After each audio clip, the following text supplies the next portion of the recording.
Exam அப்போ பிட்டு அடிச்சா sir முறைச்சு பாப்பாரு, பதிலுக்கு நம்மளும் முறைச்சு பார்த்தா கையில கொம்பு எடுப்பாரு.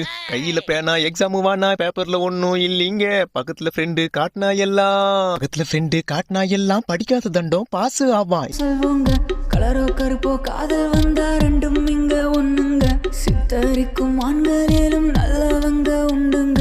நோ சொல்வோங்க சிலர் நோ சொல்வோங்க பொண்ண. நான் படிக்கிறேன் எதுவும் ஏறல மண்டக்குள்ள, விட்டடிக்கிறேன் எட்டி பார்க்கிறேன் இருந்தும் பாஸ் மார்க் வரல. ஏறாத படிப்பத்தான் எழுது நான் படிக்கிறேனே, இருந்தும் என் பொழப்புத்தான் சிரிப்பா சிரிச்சிடுது. நான் தண்ட சோறு துண்ண இல்ல எங்க அப்பா எடுத்தான் உருட்டு கட்ட சாமி, அட கண்ண மூடி துறக்க இல்ல கர்ம முச்ச வருஷம் போச்சு சாமி. இந்த 2022 எப்படியாச்சு ஒரு பொண்ணுண்டா சாமி என்